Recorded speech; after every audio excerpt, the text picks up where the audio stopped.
To find his way home, Odysseus has to do something no living man has ever done and survived.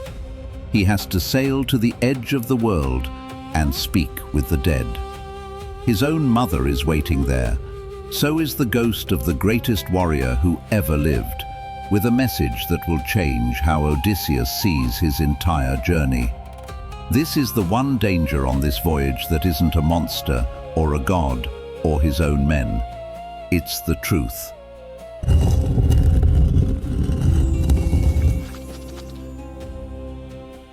Welcome back to Mythic.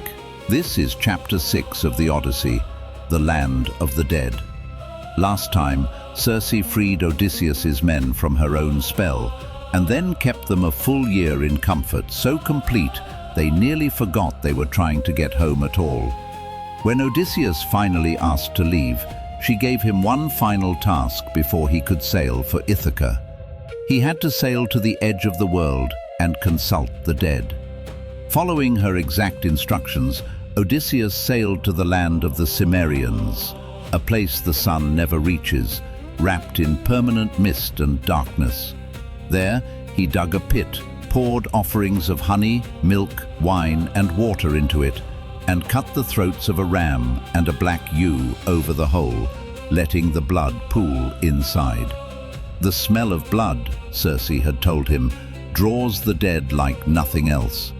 And almost immediately they came, thin, whispering shapes, crowding around the pit, desperate for a taste that would let them speak.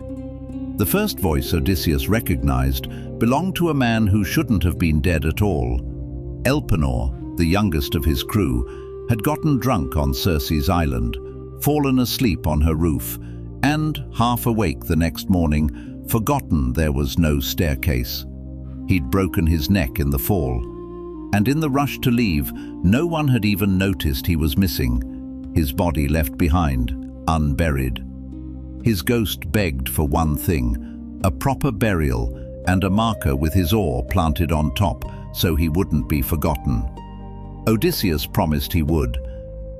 Then came a spirit he never expected to see here at all, his own mother, Anticlea. She had been alive when he left for Troy. Overcome, Odysseus reached out to embrace her, and his arms closed on nothing. 3 times he tried. 3 times she slipped through him like smoke. She told him, gently, what had happened. She hadn't died of illness or age.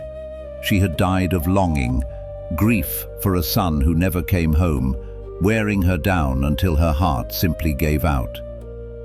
But Odysseus hadn't come for his mother. He'd come for one spirit in particular, the blind prophet Tiresias, the only soul in the underworld still permitted to think clearly and speak the truth. Tiresias drank the blood and delivered a warning that mattered more than anything else he would hear on this entire voyage. Ahead, he said, lay an island belonging to the sun god Helios, grazed by sacred cattle. Whatever happens, however hungry his men become, they must never touch them. If they do, every single man will die, and Odysseus himself will reach home only after years more of suffering, alone, on a stranger's ship, to find ruin waiting in his own house. And then Tiresias told him what came after that. That men would be crowding his own halls back in Ithaca, trying to marry his wife and steal his kingdom, believing him dead. That he would have to kill every one of them to take his home back, and that even then, his journey wouldn't quite be finished. He would have to take an oar and walk inland, away from the sea entirely, until he met people who had never seen one, who mistook it for a farming tool. Only there could he make peace with the god who hated him most. Only then, Tiresias said, would Odysseus finally die, an old man, at peace, with a gentle death arriving from the sea itself. More spirits pressed forward to drink and speak, a procession of legendary women from ages before his own, queens and mothers of heroes, each with her own story to tell. Homer lists them one after another, a kind of hall of fame of the dead. But two spirits still waiting in that crowd mattered more to Odysseus than all the rest combined. The first was Agamemnon, the king who had led the entire Greek army at Troy. He'd survived 10 years of war, only to be murdered the moment he walked through his own front door by his wife and her lover. His warning to Odysseus was blunt and bitter. Don't trust a homecoming. Don't even trust your own wife completely. Be careful who's waiting when you finally arrive. It's a warning that will hang over everything that happens once Odysseus finally reaches Ithaca. The second was Achilles, the greatest warrior of the entire Trojan War, a man who chose a short, glorious life over a long, quiet one, and got exactly what he chose. Odysseus, trying to comfort him, called him a king even among the dead. Achilles' answer became one of the most famous lines in the entire poem. Don't try to console me about death.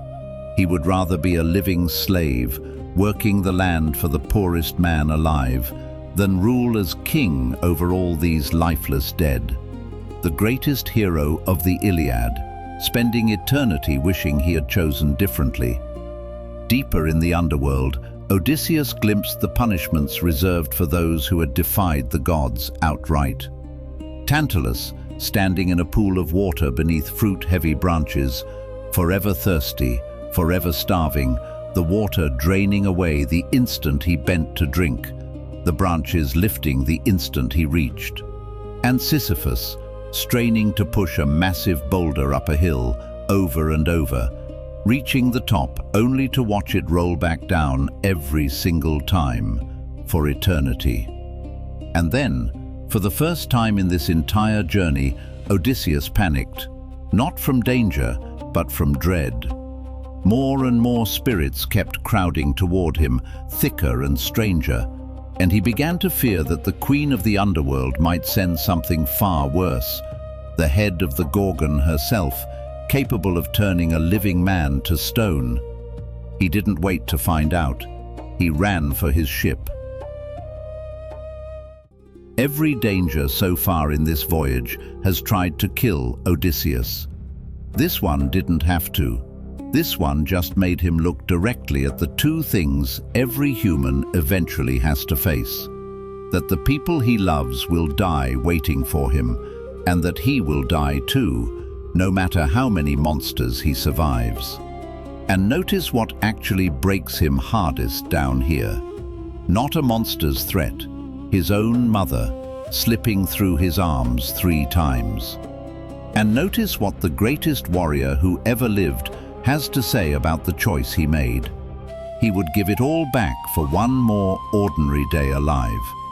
Odysseus spent this whole voyage being told that strength, cleverness, even the favor of gods could get him home. Down here, for the only time in the entire story, someone finally tells him what actually matters once he gets there. Next time, Odysseus sails back into the world of the living, toward a song no man has ever survived hearing. Subscribe to Mythic, and I'll see you on the water.